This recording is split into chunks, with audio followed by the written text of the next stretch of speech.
Ada satu hadis lagi, kullu amrin zibalin, semua amal yang baik, walam yubda bihamdillah, kalau tidak diawali dengan pujian kepada Allah, fahuwa abta, maka dia putus juga. Maka riwayat kedua itulah yang membuat kita mengawali semua acara dengan ucapan alhamdulillahirabbil alamin. Apa hikmahnya? Hikmah yang pertama, kalau semua perbuatan itu kita tidak mulai dengan nama Allah, ketika kita berhasil, kita akan merasa sayalah penyebab keberhasilan itu. Muncul angkuh, muncul sombong. Yang bangkit itu keegoan kita. Tapi kalau kita sertakan Allah, kita akan merasa, oh ini semua karena Allah, bukan saya. Begitu juga sebaliknya, kalau gagal, kita akan menyalahkan diri kita. Depresi, stres, puncaknya orang akan mati karena kegagalan. Maka banyak sekali rumah sakit, psikolog, psikiater, obat penenang. Semakin besar kota metropolitan, semakin tinggi angka keputusasaan. Maka orang mengobati putus asanya itu dengan mencari rumah-rumah spiritual untuk membangkitkan semangat. Syukur-syukur hanya ke rumah spiritual, sebagiannya ke minuman keras, narkoba, ke dukun. Itu semua adalah akibat dari keputusasaan. Setelah direncanakan hidup ini sebegitu hebatnya, diprogram, ternyata gagal. Salah satu kegagalannya menghidupkan mikrofon subuh ini. Itu kalau kita tidak sertakan Allah, itu bisa depresi juga, stres, malu dan lain sebagainya. Tapi kalau kita sertakan Allah, kita merasa bahwa ada hikmah di balik itu semua. Tidak semua kegagalan itu kita salahkan ke diri kita. Jadi jamaah juga tidak bisa menyalahkan Pak RW sepenuhnya. Kesalahan Ustadz Imam ada juga di situ. Jadi itu hikmah kenapa setiap perbuatan itu selalu menyertakan Allah di dalam. Kalau gagal, tidak menyalahkan diri. Kalau berhasil, tidak angkuh dan sombong. Lalu kemudian di awal perbuatan itu selalu memuji Allah. Kenapa memuji Allah? Awal hari kita ini dengan memuji Allah. Alhamdulillahilladzi ahyana ba'dama amatana wa ilaihin nusyur. Awal sholat kita juga memuji Allah. Alhamdulillahi rabbil alamin. Karena memang yang membuat manusia itu sakit adalah pujian. Pemimpin kalau terlalu sering dipuji, ketika tidak dipuji, dia tidak semangat. Dia akan marah. Orang kalau terlalu sering dipuji, itu ketika tidak dipuji orang, dia akan down. Itu lebih bahaya daripada kecanduan narkoba. Namanya kecanduan pujian. Dipuji, disanjung, dimuliakan, diagung-agungkan. Itu nanti ketika tidak dipuji, dia kena penyakit psikologis namanya post power syndrome. Ketika ada kekuasaan, dipuji. Ketika tidak lagi ada jabatan, harta, embel-embel kehidupan, dia tidak lagi dipuji, tidak lagi dimuliakan. Maka di awal hidup kita serahkan semua pujian itu hanya milik Allah. Alhamdulillahi rabbil alamin. Bukan punya saya. Alif dan lam di pangkal itu, alhamdu artinya semua pujian milik Allah. Jadi sampai puncaknya kita tidak lagi merasa ada beda antara pujian dengan hinaan. Mau dipuji, mau tidak, ya sama aja. Udah nggak ada lagi rasanya. Nggak ada rasanya sama sekali. Mau dipuji orang, mau dihina orang, mau dicaci maki orang. Ustaz udah sampai ke tingkat itu? Belum. Baru teorinya aja. Artinya sampai hari ini kalau dipuji orang semangat. Ketika diejek orang mau mati. Masih manusiawi. Jadi puncak ketauhidan adalah ketika tidak lagi membedakan antara pujian, cacian, makian, sumpah serapah. karena semuanya milik Allah Subhanahu wa Ta'ala. Kalau kebetulan dipuji orang, ya berarti sedang diuji Allah. Kalau kebetulan dihina orang, juga itu bagian dari ujian Allah. Karena sebagian manusia cara berpikirnya tidak begitu. Ketika dipuji orang, ini prestasi saya. Ketika dihina orang, berarti saya sedang dilecehkan. Maka cara berpikir tidak demikian. Kita balikkan semuanya kepada Allah. Alhamdulillahi Rabbil Alamin. Pujian hanya milik Allah. 33 kali diulang setelah sholat. Alhamdulillah, Alhamdulillah, Alhamdulillah, Alhamdulillah. Pujian milik Allah, pujian milik Allah, pujian milik Allah. Jadi kalau ada orang di awal hidupnya Alhamdulillahilladzi ahyana, di awal sholatnya Alhamdulillah, di akhir sholatnya Alhamdulillah, di awal doanya Alhamdulillah, setelah makan Alhamdulillah, setiap kali dia diberikan nikmat dia katakan Alhamdulillah, tapi masih gila pujian, berarti Alhamdulillahnya selama ini hanya bim salabim abrakadabra, mantra, tidak merasuk ke hatinya, tidak merasuk ke pikirannya. Semua pujian milik Allah. Bahwa hari ini Abdul Somad dipuji, itu hanya dipinjamkan Allah sedikit dari 0,1% pujian yang diberikan Allah. Itu pun bagian dari ujian juga. Mudah-mudahan kita lulus ujian hidup ini, insya Allah. Yang sudah kita lewati, kita ucapkan Alhamdulillah. Majelis kita ini disebut dengan majelis antanajifah, majelis bangkai, majelis busuk, majelis berbau, majelis berulat. Maka supaya majelis itu tidak menjadi majelis bangkai, kata Nabi, sebutlah salawat di dalamnya. Maka kita ucapkan Allahumma salli ala Sayyidina Muhammad wa ala ali Sayyidina Muhammad. Biasanya di awalnya sudah sepaket. Alhamdulillah Rabbil Alamin, wassalatu wassalamu ala asyrafil anbiya'i wal mursalin. Itu ketika dua itu sudah disebutkan, sudah selesai. Tapi biasanya ada penekanan lagi. Pertama-tama, marilah kita bersyukur kepada Allah dengan mengucapkan Alhamdulillah. Kemudian kita berselawat dan salam kepada Rasulullah. Allahumma salli ala Sayyidina Muhammad wa ala ali Sayyidina Muhammad. Banyak orang menyangka dia sedang mendoakan Nabi Muhammad. Perlu kita luruskan, Nabi itu tidak perlu doa kita. Jadi kalau ada di antara kita yang mengucapkan Allahumma salli ala Sayyidina Muhammad, dia sedang mendoakan dirinya. Karena siapa yang bersolawat, dia diberikan 30. Yang pertama, 10 kebaikan. Yang kedua, 10 dosa dihapuskan. Yang ketiga, 10 tingkatan kemuliaan dinaikkan. Jadi kalau kita bersolawat, itu nggak ada apa-apa sama sekali untuk Nabi Muhammad. Karena Nabi itu nggak perlu solawat kita. Sekarang ada beberapa potongan video, saya tonton. Katanya Nabi kamu perlu doa kamu. Nabi kamu yang kamu katakan hebat itu, masih perlu solawat kamu untuk merendahkan Nabi Muhammad. Bagaimana mungkin Nabi Muhammad perlu solawat kita, sedangkan alam semesta ini diciptakan karena Nabi Muhammad. Kalau nggak ada Nabi Muhammad, nggak ada alam semesta ini. Surga itu tidak dibuka kalau tidak ada Nabi Muhammad. Allah tidak menurunkan rahmatnya kalau tidak ada Nabi Muhammad. Jadi mau kita doa, mau nggak, mau solawat, mau tidak, itu tidak ada efeknya sama sekali untuk Nabi Muhammad SAW. Ini perlu diluruskan. Kita mendoakan Nabi Muhammad, nggak ada apa-apanya doa kita untuk Nabi Muhammad. Solawat kita itu untuk diri kita sendiri. Maka kita ucapkan banyak-banyak Allahumma salli ala Sayyidina Muhammad wa ala ali Sayyidina Muhammad. Kalau kita beristighfar, menghapus dosa. Kalau kita minta rezeki, hanya dapat kenikmatan.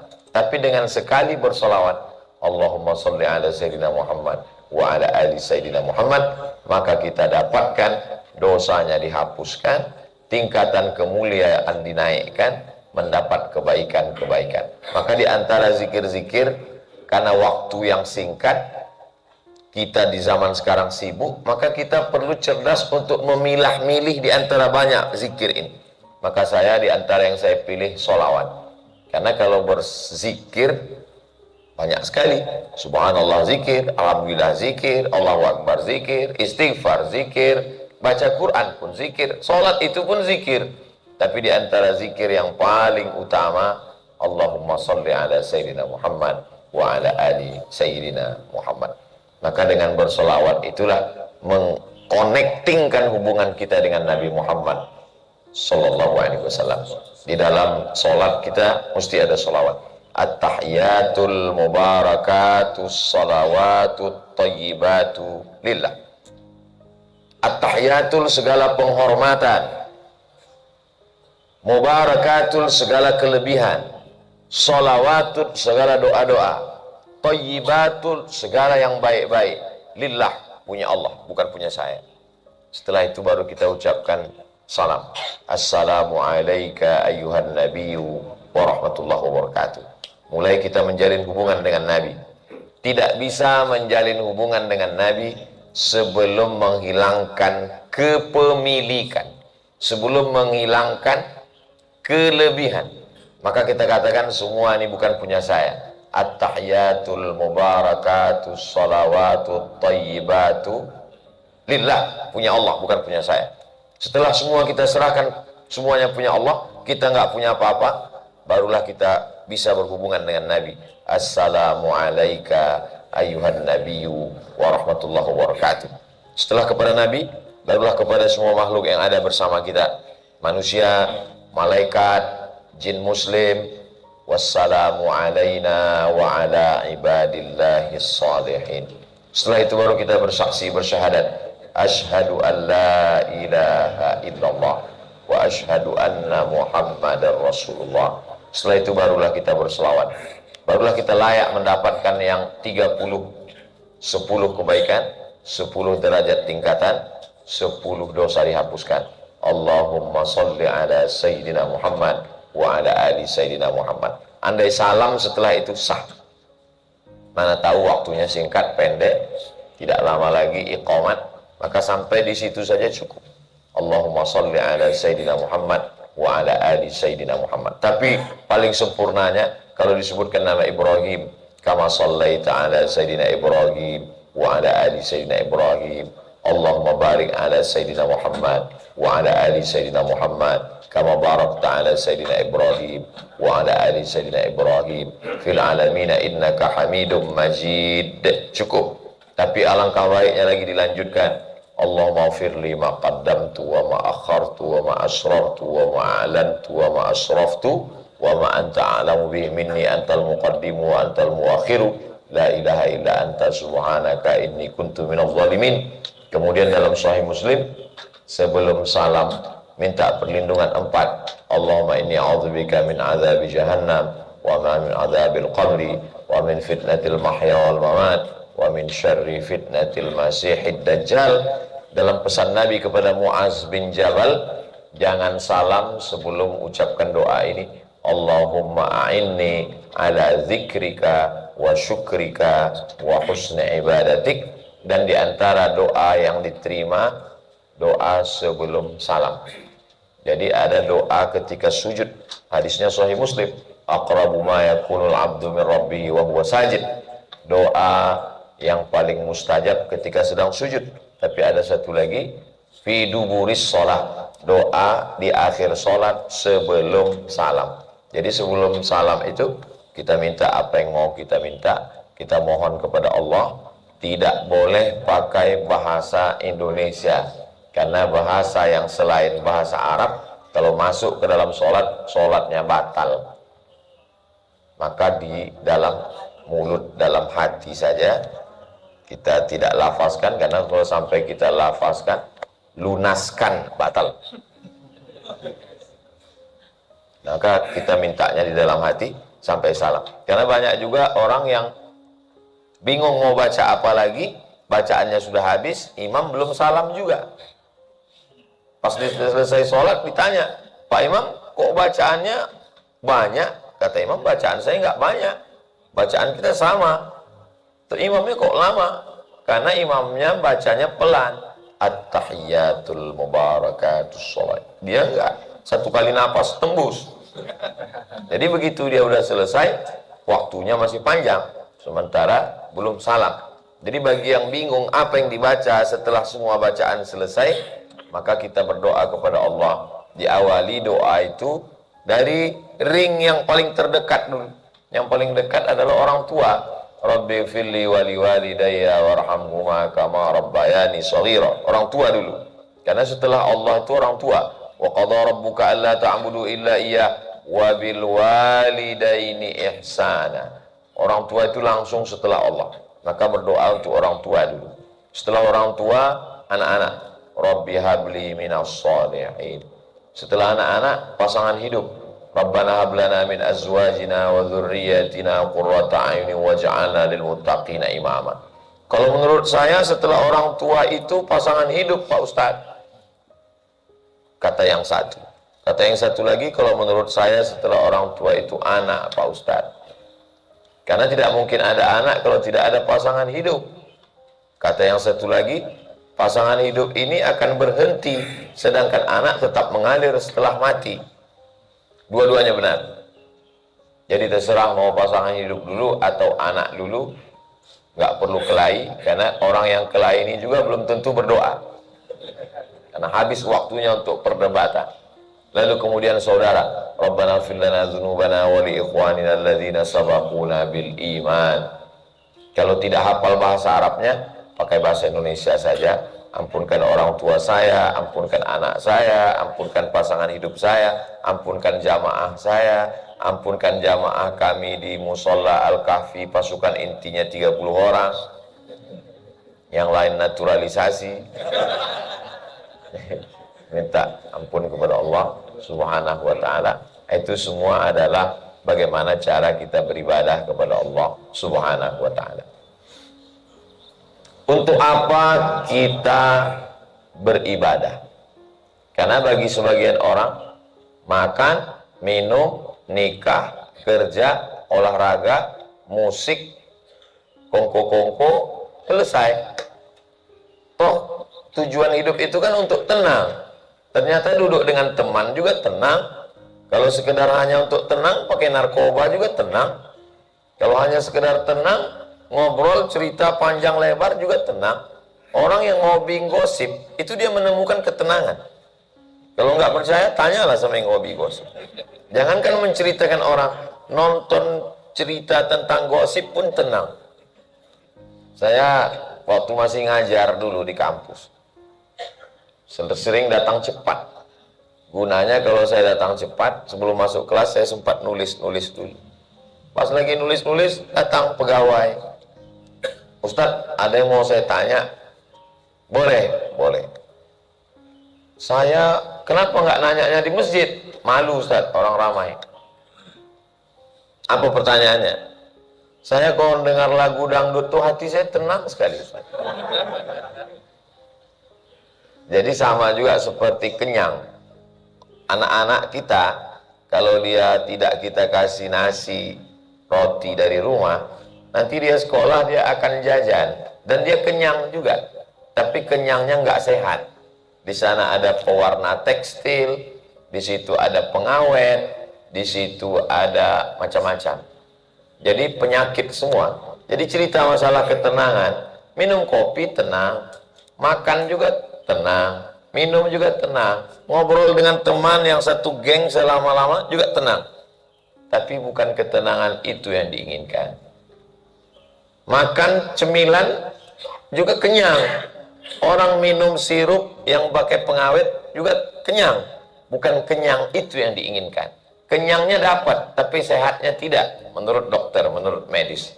Jadi lebih kurang begitu ilustrasi gambarannya.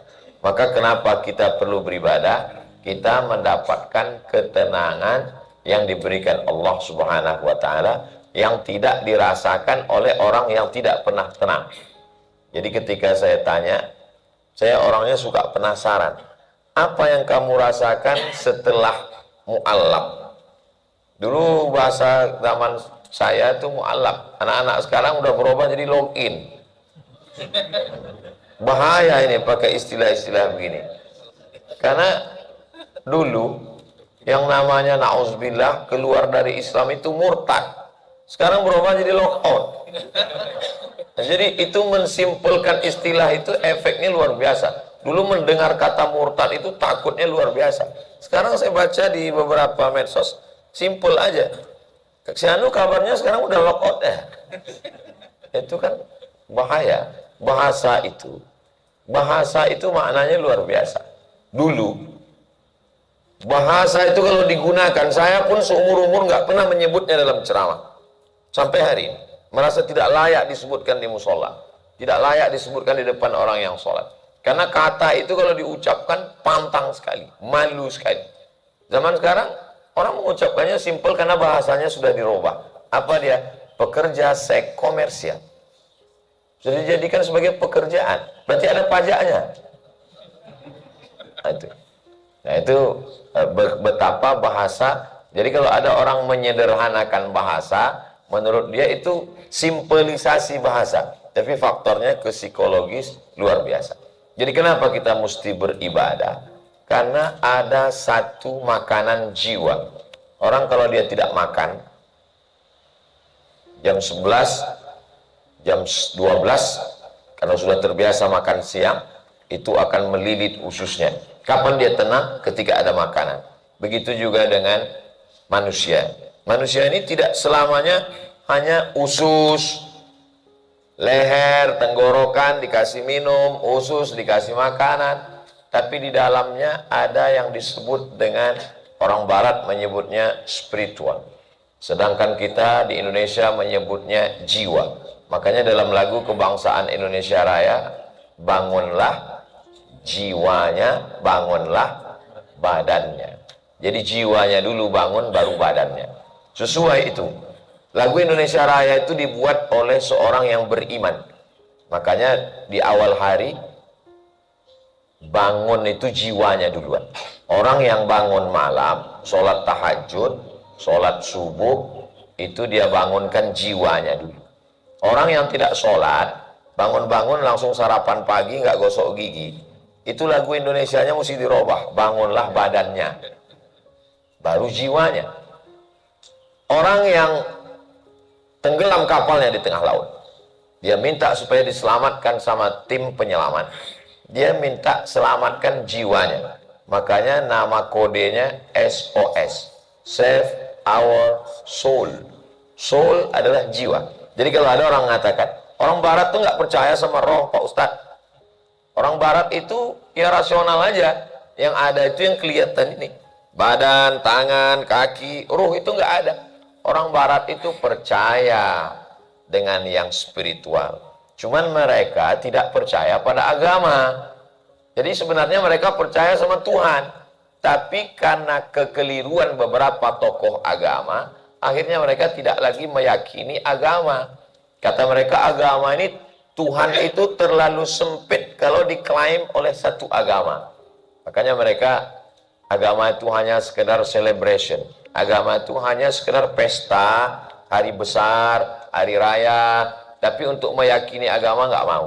Karena mereka pernah sakit hati dengan agama pada masa Renaissance.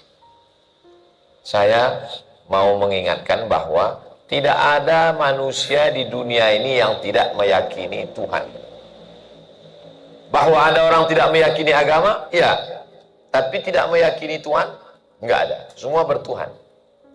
Tapi katanya ada ateis, Pak Ustadz. Orang ateis itu pun sebenarnya meyakini ada Tuhan. Cuman yang tidak dia yakini, Tuhan yang disebutkan oleh agama. Karena sakit hati dengan agama. Ada beberapa orang yang trauma dengan Ustadz. Lalu kemudian dia tidak meyakini apa yang dikatakan si Ustadz itu. Tapi sebenarnya dia yakin dengan. Buktinya apa? Buktinya ketika dia naik pesawat, orang di sebelahnya berdoa dengan agama masing-masing. Dia ejek ini semua agama. Apa ini kalian berdoa semua sama Tuhan? Gak ada itu Tuhan. Tapi begitu sampai di atas, pesawatnya mengalami turbulensi, lewat ruang kosong, tiba-tiba pesawatnya turun ke bawah. Yang bertuhan itu udah tidur duluan. Tapi dia begitu turun, dia langsung berkata, oh my God. Ketika dia berkata, oh my God, sebenarnya dia sedang percaya kepada Tuhan. Karena tidak mau mengafiliasi diri kepada satu agama pun, akhirnya dia tidak mau menyebut nama-nama yang ada disebutkan dalam agama. Mau sebut ini takut ikut agama ini, mau sebut ini takut ikut agama ini, Akhirnya dia bingung, Tuhannya dia kasih nama sendiri, nama Tuhannya X. Kan sulit sekali kalau punya Tuhan namanya X. Ketika dalam kesulitan, oh X. Maka kita diajarkan Allah. Namanya siapa?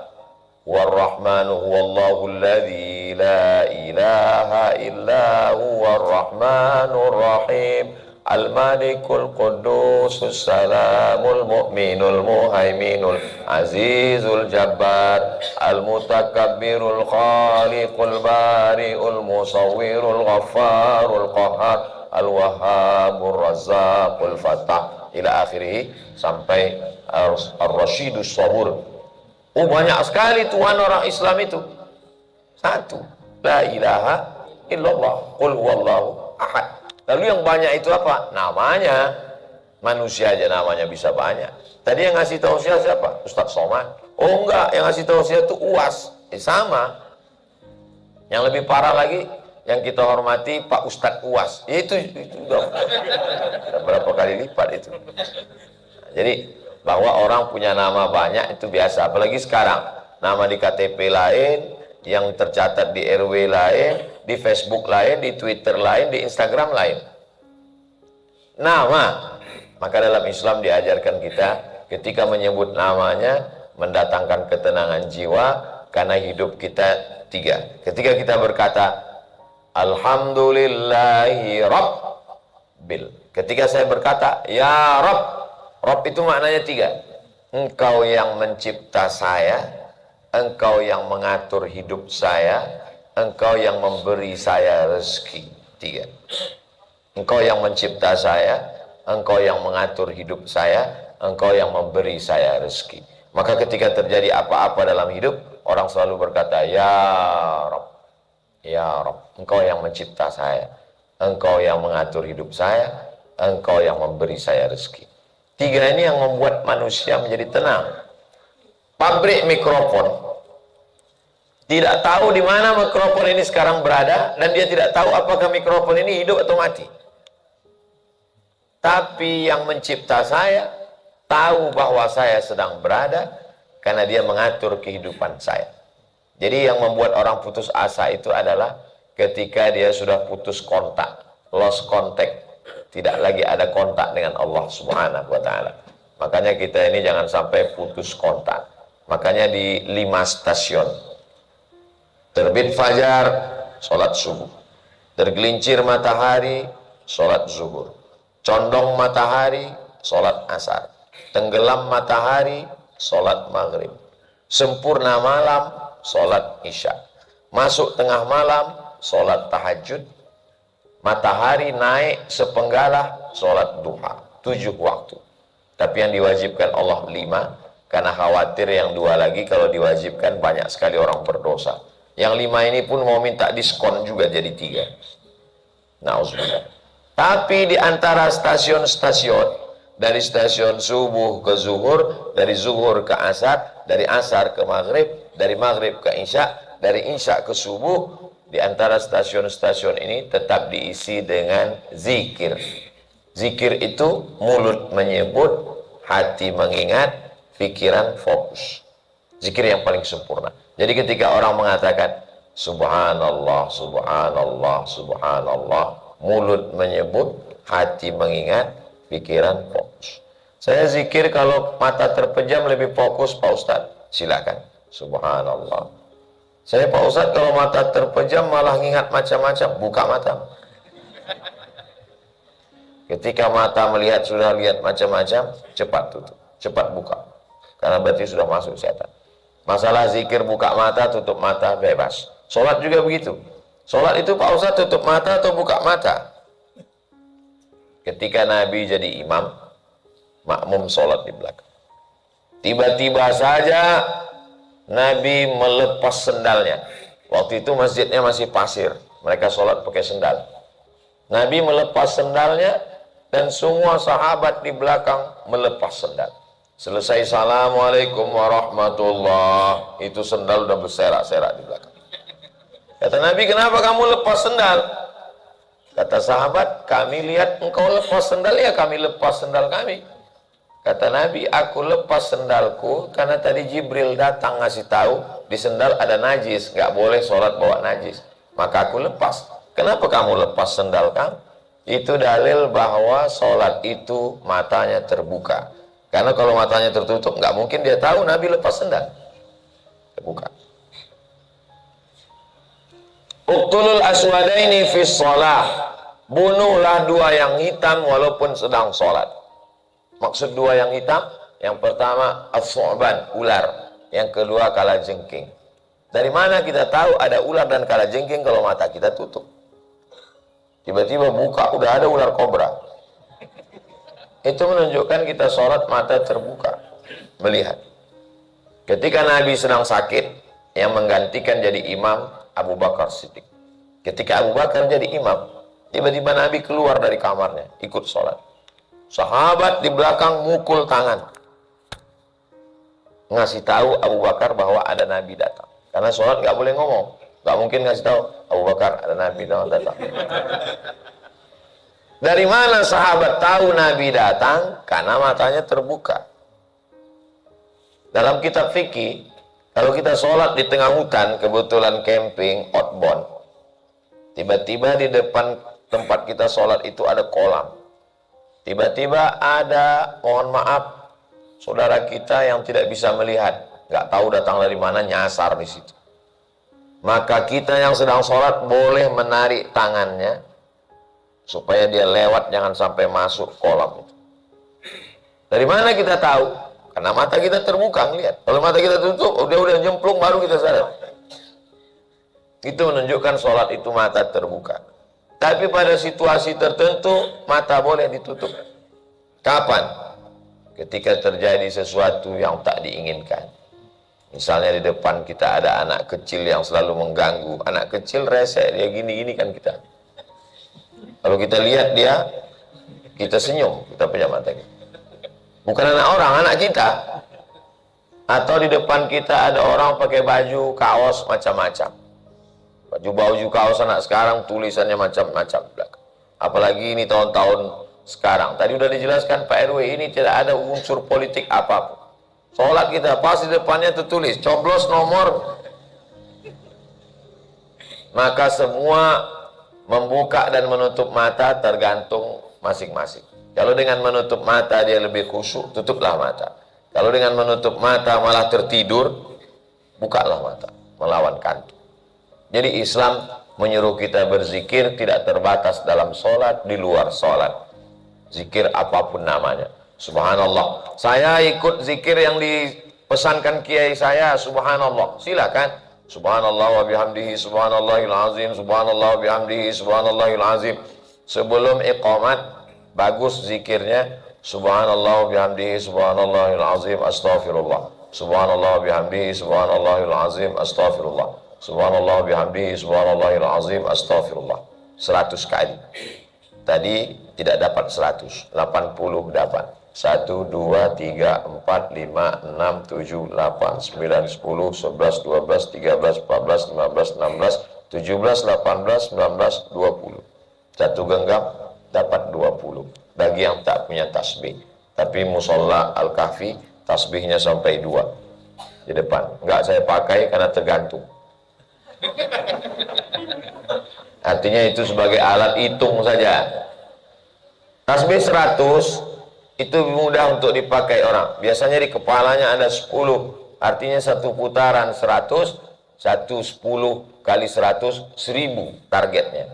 Tapi tidak semua orang zikirnya 1000. Ada orang yang zikirnya wajib satu hari 5000. Maka dia pakai tasbih digital yang dia pencet itu. Ada orang yang mewajibkan dirinya 5000, ada. Di antaranya orang-orang yang mengikut tarekat. Orang yang mengikut tarekat diwajibkan gurunya untuk berzikir 5000. Lama sekali zikir 5000. Zikirnya pendek. Allah, Allah, Allah, Allah, Allah. Maka kalau ada kita lihat orang yang megang tasbih, tasbihnya cepat sekali. Saya dulu penasaran, saya ini orangnya suka apa yang dia baca cepat sekali. Kalau la ilaha illallah itu cepat sekali. Subhanallah nggak jelas lagi itu. Kenapa? Rupanya ternyata zikirnya adalah Allah, Allah. Dan tidak diucapkan di mulut. Kalau tidak diucapkan di mulut itu bisa cepat sekali. Jadi kalau ada orang mengatakan, saya diwajibkan guru saya 5.000, itu berarti zikirnya Allah tidak diucapkan mulut, hanya di dalam hati untuk menancapkan, men-set-upkan, menguatkan, mengokohkan, menanamkan, menyemaikan zikir itu di dalam. Sehingga ketika terjadi sesuatu, dia cepat, spontan. Terjadi sesuatu cepat ke zikir. Kaget, dapat nikmat, detak jantungnya tidak normal, kembalinya cepat ke zikir. Karena banyak orang ketika dia mengalami sesuatu surprise dalam hidup, baik yang menyenangkan maupun yang menyedihkan, nanti larinya tidak ke zikir, tapi apa yang selalu menjadi budaya di rumahnya, yang sudah menjadi kultur, menjadi kebiasaan. Allah bisa karena biasa. Jadi kalau kita biasakan subhanallah, alhamdulillah, Allahu Akbar, Masya Allah, tabarakallah, itu biasanya nanti saat spontan itu yang keluar, itu yang terucap. Itulah yang kita inginkan. Andai na'udzubillah terjadi kecelakaan, pesawat meledak, lalu lintas, jantung mendadak berhenti, maka yang terakhir keluar dari mulut kita adalah la ilaha illallah. Afdalu dzikri fa'ala man qala la ilaha illallah. Siapa yang mengucapkan la ilaha illallah dakhalal jannah. Tapi hadis tentang Nabi sakratul maut, ucapannya tidak la ilaha illallah. Allahumma ar-rafiqul a'la. Tidak la ilaha illallah. Carilah hadis tentang Nabi waktu meninggal. Tidak ucapannya la ilaha illallah. Jadi orang yang bingung, Nabi sendiri mengatakan man qala la ilaha illallah, tapi dalam hadis dia meninggal tidak mengucapkan la ilaha illallah. Maknanya substansinya. Jadi mana tahu nanti kebetulan ibu menjadi saksi suaminya meninggal, pas suaminya meninggal tidak mengucapkan la ilaha illallah, suaminya mengucapkan subhanallah. Oh, suami saya su'ul khatimah. Subhanallah itu adalah substansi makna la ilaha illallah. Tidak semua orang mati mengucapkan subhanallah. Ada orang mengucapkan Allahu Akbar. Ada orang bertakbir waktu meninggal, Allahu Akbar, meninggal. Bukan berarti dia su'ul khatimah, karena Allahu Akbar juga substansi maknanya la ilaha illallah. Atau ada orang meninggal mengucapkan membaca ayat Quran, Bismillahirrahmanirrahim, Alhamdulillahi Rabbil Alamin, meninggal. Dia tidak mengucapkan la ilaha illallah. Substansinya itu yang difahami, tidak serta-merta lafaznya. Atau orang menyebut Allah saat meninggal itu, mulutnya, lisan menyebut Allah. Itulah yang kita inginkan. Apapun yang terjadi, saat kita senang, saat kita susah. Suatu ketika saya tausiah di satu tempat. Di mana-mana kalau saya tausiah, saya nginap di tempat menginap itu saya sendirian. Sampai akhirnya satu malam selesai tausiah, pulang pas kira-kira jam 2 malam. Biasanya pulang tausiah jam 11, jam 12, bangun subuh, bangun menjelang subuh untuk tahajud. Sama seperti tadi malam, pulang sampai jam 12, bangun menjelang subuh. Usahakan bangun menjelang subuh, agak-agak sempat tahajud. Paling tidak habis sholat, sempat berzikir sejenak, baru azan subuh berkumandang. Tiba-tiba malam itu saya merasa sepertinya ruh saya ini keluar dari badan, saya bisa melihat badan saya. Seumur hidup sekalilah saya baru mengalami. Ketika itu terjadi, yang pertama yang saya ingat adalah la ilaha illallah. Maka saya langsung banyak-banyak la ilaha illallah, la ilaha illallah, la ilaha illallah. Sampai akhirnya saya tenang, lalu kemudian saya panggil yang menemani di luar, tolong masuk ke dalam. Ini kayaknya udah dekat sakaratul maut ini. Agak-agaknya mati itu. Mungkin itu geladinya lah. Allah, geladi. Allah. Saya ini kan yang geladi resiknya. Saya ini kan yang selalu menyampaikan. Jadi dibuat Allah begitu supaya saya lebih yakin bahwa Abdul Somad ini loh manfaat zikir itu. Karena saya selalu mengatakan, mana tahu nanti kita sampai akhirnya merasakan mati. Apa yang kita ingat? Apa yang sering kita dengar? Apa yang sering kita lihat, apa yang sering kita pikirkan, apa yang sering kita ucapkan, itulah yang akan datang nanti waktu kita mau sakratul maut. Oh, Oh, itu ternyata maknanya. Bahwa ketika kita mengalami sesuatu hal, kita cepat kembalinya la ilaha illallah. Dan orang ketika diputarkan black box, kotak hitam pesawat yang akan, beberapa kali kita dapat rekaman itu, dan itu bukan fake, pasti bukan bohong. Beberapa kotak hitam yang ditemukan setelah pesawat meledak, ketika diputar ulang, semuanya di dalam itu berteriak Allahu Akbar. Pilotnya Allahu Akbar. Tidak ada yang berteriak gol, walaupun dia suka bola. Artinya apa? Bahwa kita semua kembali kepada agama. Tentu agama masing-masing. Saudara kita yang tidak seakidah, dia sebut itu. Tapi kita mau mengatakan bahwa ini yang kita ajarkan ke anak-anak kita, yang kita biasakan pagi, petang, siang, dan malam, dari mulai tatapan mata. Apa yang kita lihat ketika kita sedang berada di musola Al-Kahfi? Yang kita lihat adalah tulisan Allah Muhammad. Pandang ke kiri, as-salatu imaduddin, salat tiang agama. Faman aqamaha faqad aqamaddin. Siapa yang menegakkan salat berarti dia menegakkan agama. Wa man tarakaha faqad hadamaddin. Siapa yang meninggalkan salat berarti dia sudah merobohkan agama.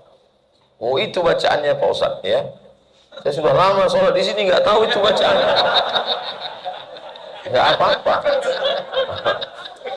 Ketika kita sedang berada di sini dan melihat ke depan, maka yang tertulis di pintu musola Al-Kahfi, la ilaha illallah Muhammadur Rasulullah. Oh, itu bacaannya Pak Ustaz? Iya. Saya kira itu tulisan Jepang. Itu tulisan khat Kufi namanya. Kufi itu dari kota Kufa. La, mana huruf la-nya? Nanti saya jelaskan. La ilaha illallah Muhammadur Rasulullah. Artinya apa? Yang kita lihat, yang kita dengar, yang kita ucapkan, yang kita pikirkan, yang kita renungkan, itulah yang akan mempengaruhi kita di saat-saat situasi genting, saat tidur malam, saat kita akan mati, saat kita akan koma. Suatu ketika saya diundang menyampaikan tausiah. Bapak yang ketua panitia ini pernah mengalami koma di rumah sakit Cipto Mangunkusumo. Kata dokter, ini bawa aja pulang karena nggak ada obatnya. Sudah koma, nggak sadar-sadar. Kalau makin lama di rumah sakit ini nanti makin lama biayanya, makin nggak ada obatnya lagi. Keluarga bawa aja pulang. Akhirnya sampai satu hari, keluarga sudah mau bawa pulang, tiba-tiba bapak ini sadar dan duduk. Hidup, sehat. Keluarganya bingung, dokter bingung. Dokter nanya, apa yang kamu alami waktu koma itu? Kata dia, waktu saya sedang koma itu, tiba-tiba Ustadz Somad datang dan bertanya dengan satu pertanyaan, kapan tablik akbar? Akhirnya dia terbangun, sehat, pulang ke rumah. Dia ngomong ke keluarganya, kita mesti buat tablik akbar. Akhirnya dibuatlah tablik akbar. Dia tinggal di Jakarta, pulang dibuat acara pulang Basamo, pulang bersama-sama mudik ke Sumatera Barat. Buat acara tablik akbar sekitar 4 tahun yang lalu. Saya tausiah, saya penasaran, saya temui Bapak Ketua Panitia. Betul Bapak koma di rumah sakit Cipto? Betul Pak Ustadz. Waktu koma itu Bapak udah mau dipulangkan? Iya. Waktu koma itu betul Bapak melihat saya datang? Betul Pak Ustaz. Apa saya tanya waktu itu? Kapan tablik akbar? Inilah maka kita buat hari ini. Tapi Pak RW tidak mengalami ini. Jangan nanti dibilang ini karena saya minta tablik akbar. Lama saya berpikir, kenapa dia melihat Ustadz Somad? Apa yang terjadi? Saya ini orangnya rasional. Saya nggak percaya yang begitu-begituan. Saya pasti ada alasannya. Logisnya pasti ada. Saya tanya, Bapak kalau sebelum berangkat kerja, apa yang Bapak dengar? Sebelum berangkat kerja, biasa di jalan saya menghidupkan MP3 Ustadz Somad. Kalau Bapak lagi di rumah pas mau tidur malam, setelah semua kerja tugas selesai, pas mau tidur malam, saya menghidupkan tausiah Ustadz. baru saya paham. Ternyata yang ada di alam bawah sadar dia, memori terakhirnya yaitu. Jadi nanti mana tahu ada orang sakratul maut, tiba-tiba bicara bahasa Korea, nah itu udah paham sendiri. Jadi jangan katakan ini kerasukan jin dari Korea, enggak. Jin Korea belum tentu bisa masuk sini, visanya sulit. Itu dia alam bawah sadarnya merekam rekaman yang terakhir. Makanya ada dalam hadis Nabi, kamu akan mati meninggal dunia membawa ayat terakhir yang kamu baca.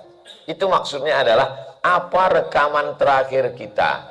Makanya alangkah indahnya orang mati itu selesai berwudu, selesai sholat, selesai tawaf, selesai baca Quran. Tapi kami kan bukan ustadz, kami di tengah perjalanan. Walaupun nyetir sendiri di tengah perjalanan, pulang dari kerja, tapi paling tidak sedang berzikir. Zikirnya terserah apa aja. Jadi kalau bisa yang didengar di mobil, yang didengar MP3 itu adalah zikir. Kan nggak semuanya harus zikir Pak Ustadz. Kami juga ingin dengar musik, lagu yang religi. Sekarang banyak sekali lagu-lagu itu isinya solawat. Memang Allah Subhanahu Wa Taala itu luar biasa menciptakan. Ada makhluk-makhluk yang Dia ciptakan. Orang itu nyanyi, kita ingat Allah. Orang itu nyanyi, kita ingat Rasulullah. Dikirimlah ada satu makhluk namanya Chuck Stephen, berubah menjadi Yusuf Islam. Ada lagi orang namanya Mahir Zain. Ada lagi namanya Ustadz Dery Sulaiman. Tadi malam kami nyanyi bareng, orang kaya mati, orang miskin mati, orang sehat mati, semuanya mati. Dulu kami pernah sama-sama umroh sama Ustadz Dery. Di Makkah kami mampir ke rumah Sayyid Ahmad bin Muhammad bin Alawi bin Abbas Al-Hasani Al-Maliki, ulama besar. Terus kami perkenalkan, ini Ustadz, ini Habib, dia ini seorang musisi terkenal di Indonesia. Lagunya banyak menginspirasi orang-orang yang minum khamar, berzina, berjudi jadi taubat. Kata Habib, apa lagunya? Saya terjemahkanlah. Al-aghniya yamutun, al-fuqara yamutun. Orang kaya mati, orang miskin mati. Kata dia, apa nih lagu mati semua? Kata dia, buatlah lagu yang membangkitkan semangat. Terus dijelaskan sama Ustadz Dery bahwa ini memang ceritanya mati, tapi dengan cerita mati ini orang semangat untuk hidup, orang supaya takut buat dosa. Subhanallah, ada saja dibuat ide-ide sehingga orang-orang diciptakan Allah berkreasi. Maka kalau bisa kita, apapun yang kita lakukan itu mengingatkan kepada Allah Subhanahu wa Ta'ala. Ketenangan itu letaknya ada di dalam hati. Ala bidzikrillahi tatmainnul qulub. Dengan banyak berzikir hati menjadi tenang. Semakin besar kota metropolitan, semakin tinggi tingkat kemacetan, keruwetan, kerumitan, kejelimetan, maka semakin banyak orang stres, depresi, dan semakin banyak rumah hiburan. Karaoke, diskotik, kafe, rumah spiritual, semuanya menawarkan ketenangan palsu. Ketika di situ tenang, setelah keluar mulai kacau, error, berkecamuk lagi. Hiburan-hiburan ini memberikan ketenangan yang bersifat temporer. Sedangkan ketenangan yang abadi adalah ketenangan bersama Allah Subhanahu wa Ta'ala melalui connecting bersama yang disebut dengan zikir. Dimulai jam 5, sekarang sudah jam 6. 60 menit kita bersama. Berikutnya menjawab beberapa pertanyaan.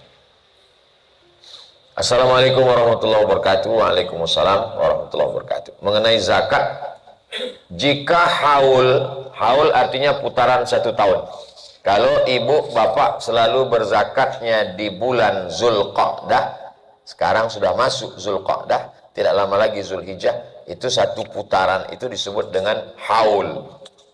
Terus haul Syekh Abdul Qadir Jilani, haul Mbah Priyo, haul Kiai Anu, itu artinya 1 tahun meninggalnya diperingati orang kumpul, maka disebut dengan haul.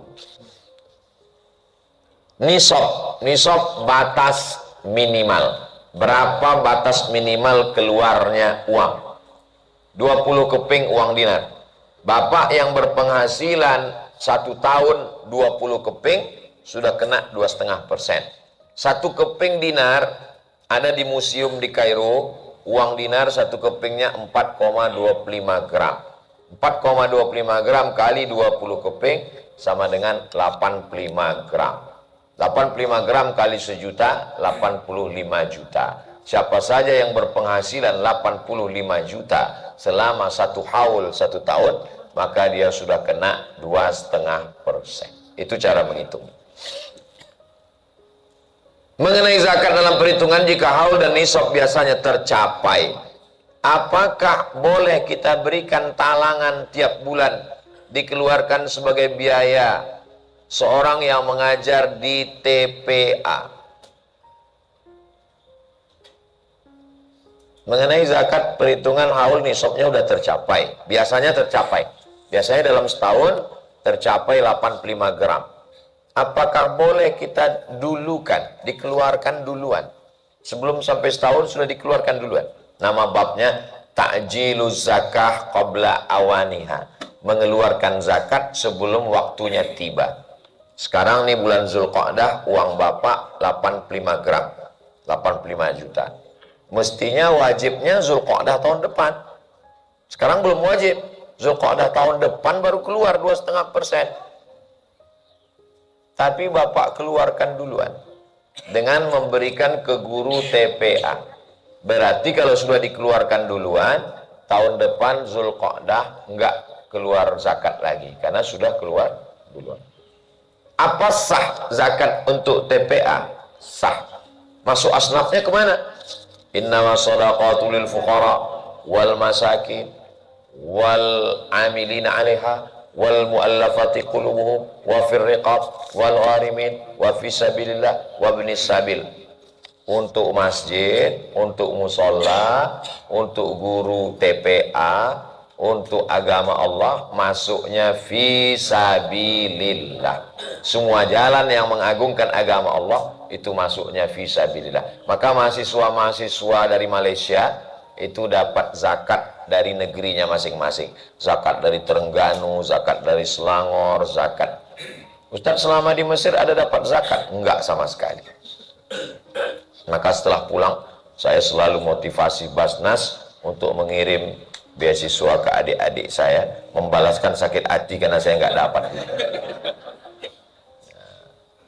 Mana dalilnya bahwa uang ini kok masuknya ke fisabilillah?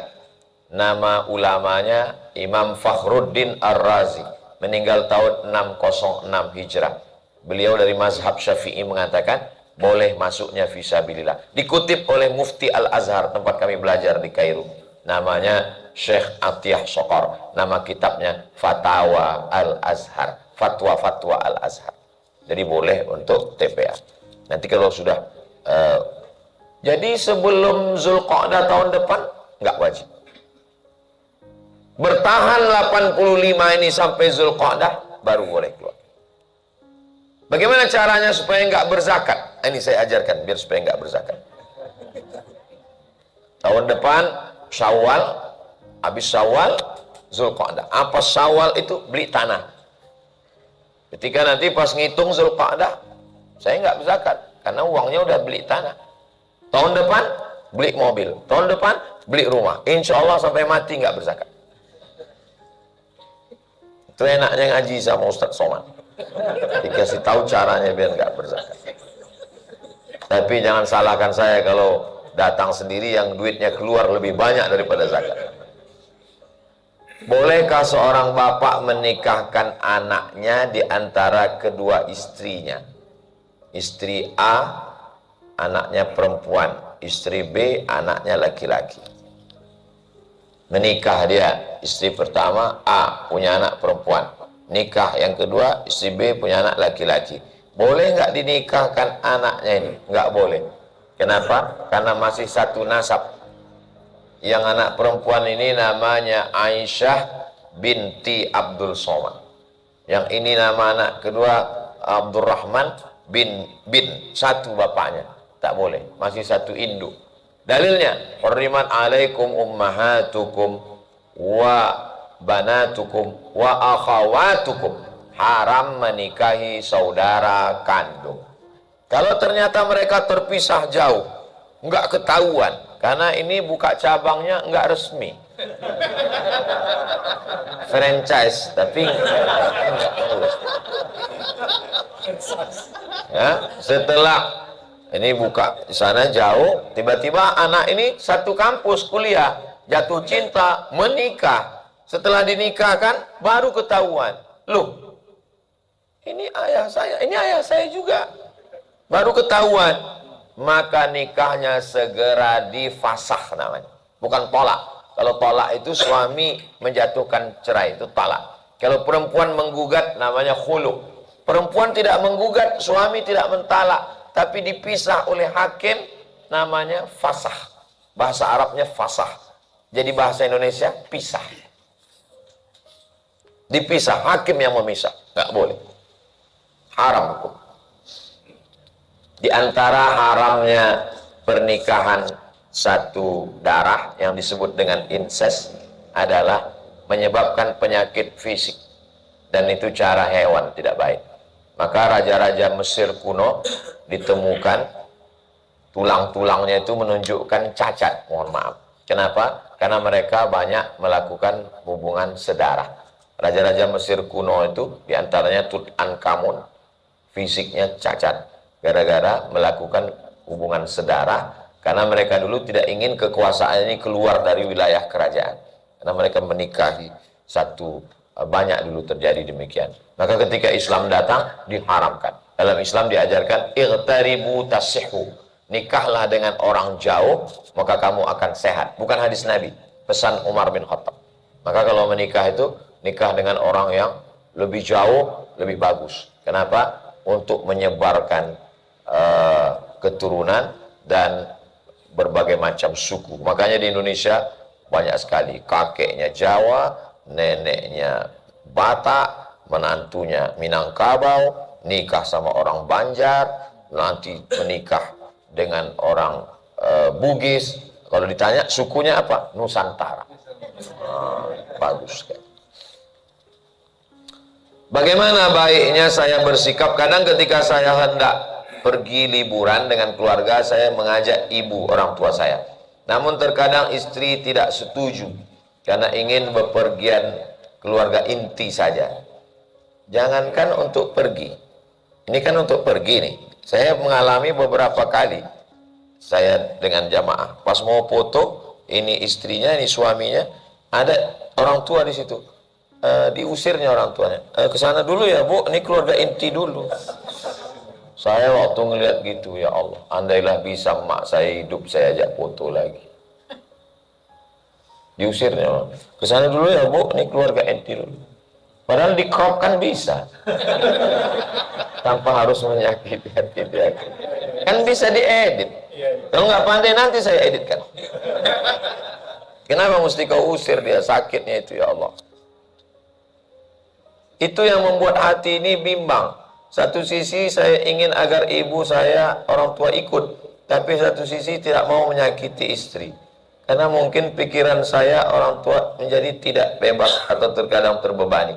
Bagaimana baiknya Ustadz? Di satu sisi jika saya bepergian liburan, hanya keluarga inti saya, orang tua merasa ditinggal jika tidak diajak, dan saya tidak mau menyakiti hati orang tua maupun hati istri. Perempuan, dia mesti sadar, kalau hari ini dia sebagai istri, 20 tahun lagi dia akan jadi mertua. Jadi bagaimana sikap dia sekarang kepada mertuanya, begitu juga lah menantunya nanti. Nah, jadi yang istri-istri yang sekarang nggak suka mertuanya ikut, insya Allah 20 tahun lagi dia akan mengalami hal yang sama. Itu namanya sinetron episode kedua. Ada satu dosa yang kalau kita lakukan, mungkin azabnya nanti di akhirat. Jangan heran kalau ada pejudi, pezina, pelakor, hidupnya nyaman. Itu nanti dosanya di akhirat. Tapi ada satu dosa, di dunia tetap pasti dapat, yaitu durhaka pada orang tua. Orang yang durhaka sama orang tua, di dunia pasti dapat. Terus di akhirat dapat lagi, dapat juga. Terus yang di dunia itu apa? Itu baru DP-nya.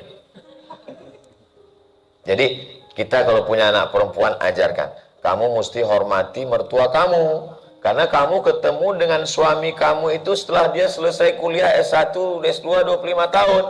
Ketika dari mulai kecil sampai dia umur 25 itu, dia adalah milik ibunya. Maka kamu mesti berkata, aku milik suamiku, suamiku milik ibunya. Bukan hadis Nabi, dapat saya di grup WhatsApp. Kita ajarkan anak perempuan kita demikian, supaya dia menghormati mertuanya. Aku sayang ke kamu, karena kamu anakku. Aku mengandung kamu. Tapi ada orang yang lebih sayang ke kamu, mertua kamu. Mertua kamu itu mengandung anaknya, menyusukan anaknya, membesarkan anaknya. Setelah anaknya besar, dia kasih ke kamu. Mertua kamu lebih sayang ke kamu daripada aku. Maka mestinya kamu lebih berbakti ke mertua kamu daripada aku. Ibu, ajarkan anak ibu demikian. Insya Allah nanti dia punya menantu, menantu juga dia akan sayang ke dia. Beberapa jamaah saya temukan lebih mau tinggal dengan anak lelakinya daripada dengan anak perempuannya. Beberapa tempat. Ini siapa, Bu? Ini mertua saya. Anak perempuannya ada? Ada Pak Ustadz di sana. Tapi dia lebih nyaman dengan saya daripada anak kandungnya sendiri. Itu artinya apa? Dia menemukan connect. Dia lebih sayang dengan menantunya. Mudah-mudahan ibu-ibu yang belum punya menantu yang baik-baik, insyaallah. Tapi yang galak-galak dengan mertuanya, waspadalah. Ustaz ini horor ceramahnya. Saya mewiridkan Rabbi fili wali walidaya 100 kali setiap subuh. Rabbi fili wali walidaya, Rabbi fili wali walidaya, ampunkan dosaku, ampunkan dosa ayah ibuku. Setiap subuh. Apakah ini sampai sebagai doa dan istighfar saya buat almarhum orang tua saya, Pak Ustadz? Semua yang kita lakukan tanpa kita sebutkan, sampaikanlah pahalanya, automatically sampai. Itu beda saya dengan orang lain. Kalau saya ke almarhum ayah saya, ke almarhumah ibu saya, nggak perlu saya sebut sudah sampai.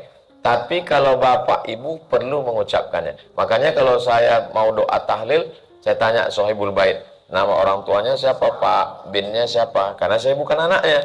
Tapi kalau anak, cucu, otomatis sampai. Tapi saya tetap bacakan, Pak Ustadz, untuk almarhum ayah saya Fulan bin Fulan. Itu hanya untuk menguatkan hati kita. Itulah beda anak kandung dengan orang lain. Kalau orang lain perlu dia sebutkan bin bintinya. Kalau anak kandung otomatis sampai. Rabbi filinya sampai, sholatnya sampai, puasanya sampai, zikirnya sampai. Itulah makna hadis, idza matal insan, kalau manusia mati inqata'a putus. Di antara yang tetap mengalir, waladun salihun, anak yang soleh. Wa qul i'malu, beramallah kamu. Fasayarallahu amalakum. Amal kamu itu yang melihatnya 3. Yang pertama Allah, yang kedua Rasulullah, yang ketiga wal mu'minun. Kata ahli tafsir, mana mukminun? Orang tua. Jadi almarhum ayah saya, almarhumah ibu saya sekarang di alam barzah sedang melihat siaran pagi anaknya sedang tausiah di Musola Al-Kahfi. Betapa senangnya dia di alam barzah melihat amal anaknya. Begitu juga kalau anaknya tidak baik.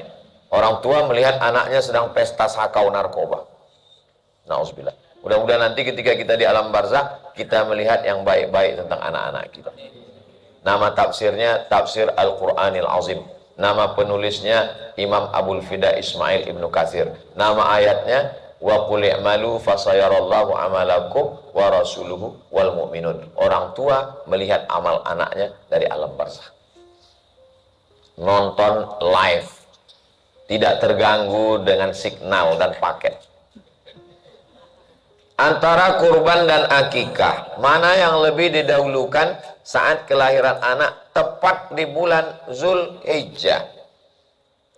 Punya anak lahir pada tanggal sekian, pas tanggal 10 Zulhijjah hari kelahirannya, maka dilaksanakan akikah, automatically dapat kurban.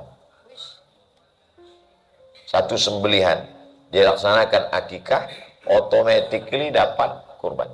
Sama seperti orang yang mohon maaf berhubungan dia pada malam Jumat, hari Jumat itu dia mandi, maka automatically dapat mandi wajibnya dan mandi sunat hari Jumat. Begitu juga dengan ibu-ibu yang mengganti puasanya di bulan Syawal, automatically dia dapat qadha lunas dan dapat pahala puasa sunat di bulan Syawal. Kata Ustaz Somad, enggak. Saya enggak pernah ngomong menurut saya. Nama imamnya Imam Zakaria Al-Ansari. Dikutip oleh Syekh Atiyah Soqar dalam kitab Fatawa Al-Azhar, Fatwa-Fatwa Al-Azhar. Ini imam besar Pak Ustaz. Nanti ibu bapak pergi ke Mesir, ziarah ke makam Imam Syafi'i. Di samping makam Imam Syafi'i ada satu kubur, namanya kubur Imam Zakaria Al-Ansari. Inilah yang berfatwa tentang orang yang puasa di bulan Syawal dapat pahala puasa sunat Syawal. Qadha-nya dapat. Ini termasuk keutamaan orang yang akikah.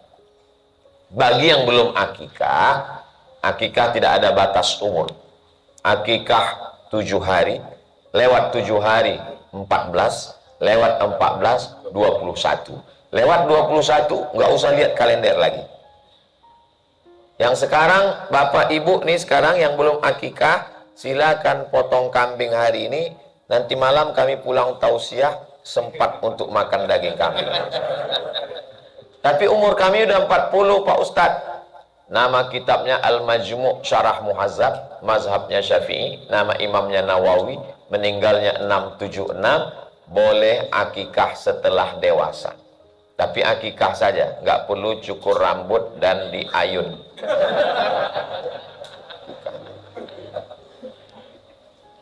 Apa keutamaan kurban bagi orang tua yang sudah wafat?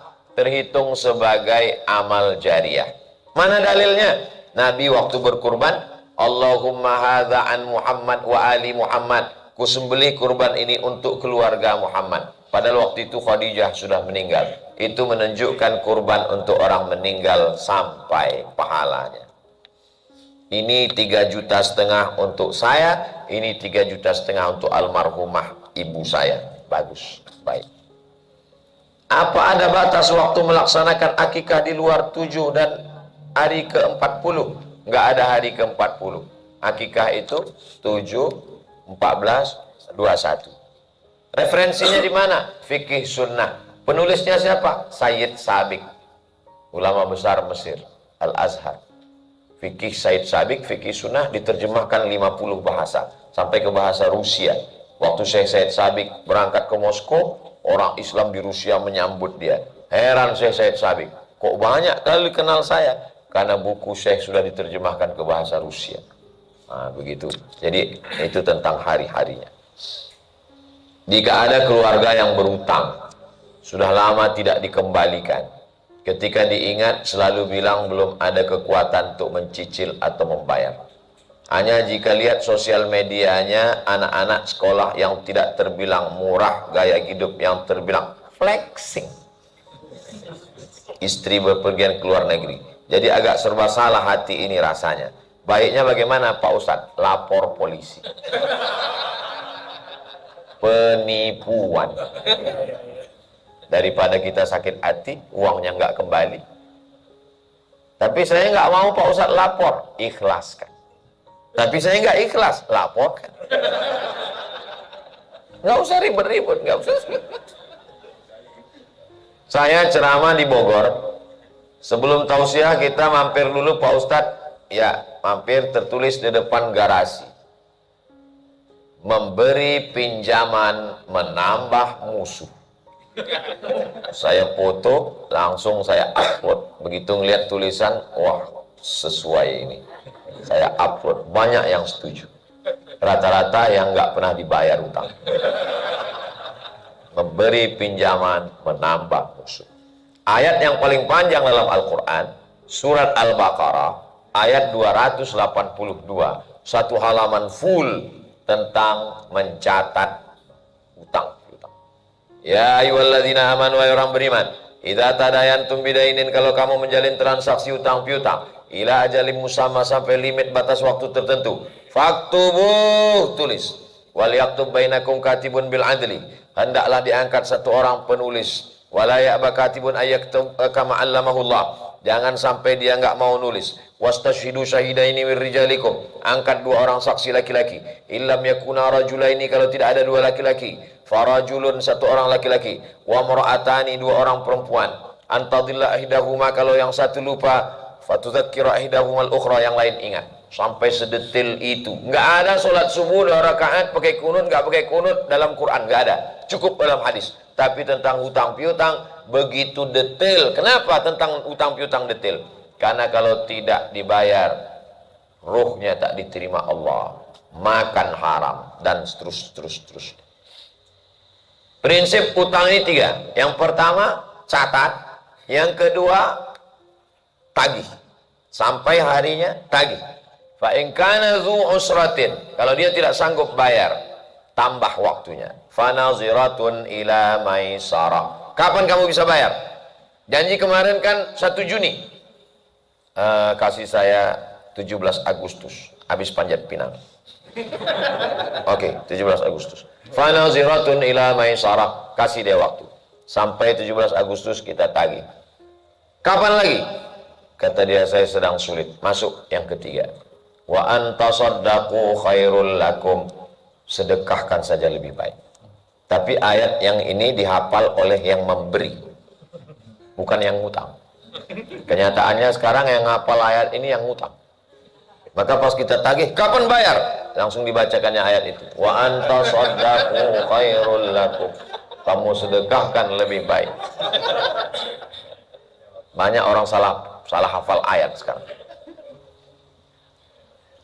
Ustadz pernah diutangin nggak bayar-bayar, pernah. Dapat Ustadz, dapat. Gimana caranya? Nggak banyak yang dia pinjam. 10 tahun yang lalu, waktu saya baru lulus CPNS. Ternyata semua yang ikut CPNS ini kena.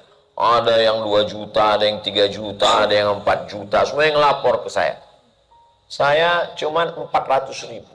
Tapi perbuatan dia ini tidak benar. Jumpa di kantor. Saya tanya, kapan kau bayar? Katanya nomor saya ini, nomor kau 3, setiap ku telepon nggak diangkat. Kau kapan bayar? Nantilah ini. Kau bayar Selasa pagi. Selasa pagi kau bayar. Kalau tidak kau bayar Selasa pagi, ku kampak kepala kau. Orangnya besar, tegap. Saya sendirian. Selasa pagi langsung dibayar. Dapat. Yang lain, korban-korban pada nanya saya. Katanya udah dapat. Dapat, saya bilang. Gimana caranya? Gini caranya. Gak ada yang sanggup. Man mata duna malihi fahuwa syahid.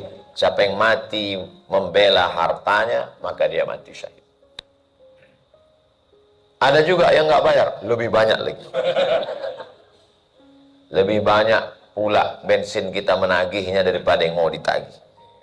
Daripada menggumpal di dalam, mengkristal jadi jantung koroner, lebih baik kita lepaskan. Bagaimana mendidik anak yang berbeda tabiat sifat? Saya memiliki lebih dari 1 anak. Anak yang satu sangat penurut, lembut, mudah dididik, diarahkan. Anak yang satunya kebalikannya, pemarah, suka melawan, sulit diatur. Adakah yang salah Pak Ustadz? Terkadang saya suka, jangankan anak yang adik-beradik, yang satu kembar pun sifatnya beda. Satu perut, 1 bulan, sama-sama lahir, beda sifatnya. Saya punya teman beberapa yang kembar, memiliki sifat yang bertolak belakang. Jadi bagaimana sikap orang tua? Orang tua macam main layang-layang. Kadang anginnya bagus, ulur. Kadang angin kurang bagus, tarik. Jangan terlalu ditarik, nanti terbangnya tak tinggi. Jangan terlalu tinggi, nanti nyangkutnya terlalu jauh. Pandai-pandai lah.